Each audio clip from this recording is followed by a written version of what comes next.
Sveiki, visus sveikinu su atgimimo švente. Iš tikrųjų, atgimsta ne tik žmogus savyje, bet ir gamta visa atgimsta ir nuolat kinta.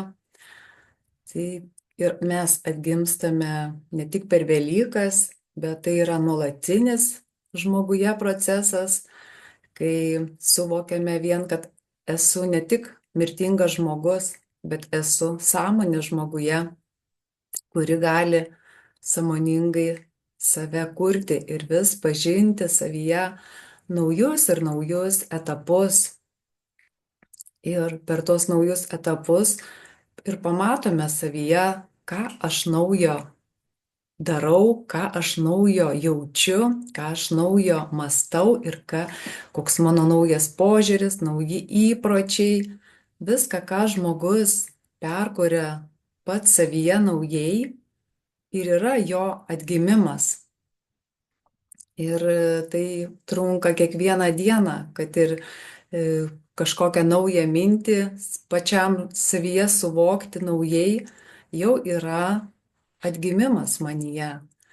Todėl linkiu visiems savyje norėti ir siekti to nuolatinio atgimimo, nuolatinio savęs pažinimo, savyje naujų sąmonės lygmenų ar naujų taškų savyje, vis aukštesnių, per kuriuos paskui kūrėme vis aukštesnėmis vibracijomis ir dalinamės tuo su kitais žmonėmis, kuo gyvename savo viduje, tuo dalinamės ir su kitais.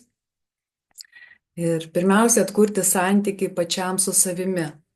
Tai leisti būti savimi, norėti pažinti save ir priimti save tokį, koks ar kokia esu šią akimirką, su visa praeitimi, tokia kokią kūriau, taip kaip mokėjau, taip ir kūriau tas akimirkas, kas vyko mano praeityje, žinau, kad aš pati tai pritraukiu, visas patirtis, visas situacijas.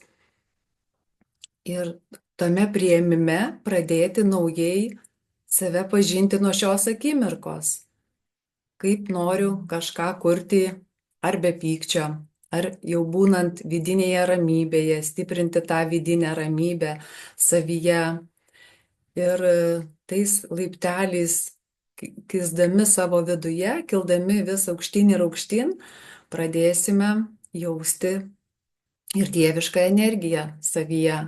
Nes Dievas, kūrėjas, jisai yra ne tik tai danguje, jisai yra kiekvieno žmogaus vidinėje ašyje. Tai yra dieviškoji meilės ir išminties energija. Aš ją dabar vadinu visumos šaltinio srautu. Tai tėkmė aukštų vibracijų, energijų. Ir labai norėčiau, kad visi tą srautą, tą dieviškąją energiją savyje pajaustų. Ir čia tik jūsų noras ir apsisprendimas ją savyje jausti, ją pasitikėti. Ir viskas yra įmanoma, jeigu jūs eisite savyje pokyčių keliu. Keičiame tik tai save, ne kitus.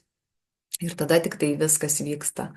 Ir kai leidi savo būti savimi, priimi save tokią, kokia esi, tada vyksta pokyčiai ir išorėje, nes tu leidi ir kitiems žmonėms būti šalia tavęs tokie, kokie jie yra, o ne kokiais tu nori juos matyti ir ką tu nori juose kontroliuoti, valdyti. Tu keiti tik tai save ir viskas išorėje pakinta ir priėmusi save tokia, kokia esi ir nuo šios akimirkos, kurdama kažkas ir atrasdama savyje naujo, tu priimi ir kitus lygiai tokius pačius žmonės, tokie, kokie yra jie.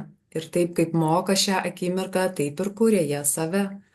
Taip, kad visiems atgimimo nuolatinio linkiu savyje atrasti, pažinti, patirti, pajausti kažką vis nuolat naujo.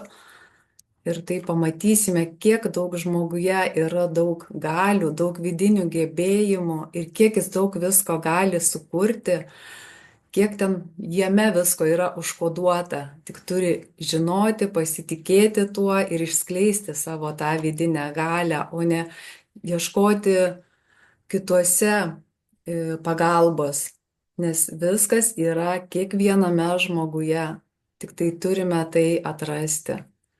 Ir linkiu visiems nuolatinio savęs pažinimo ir atgimimo savyje.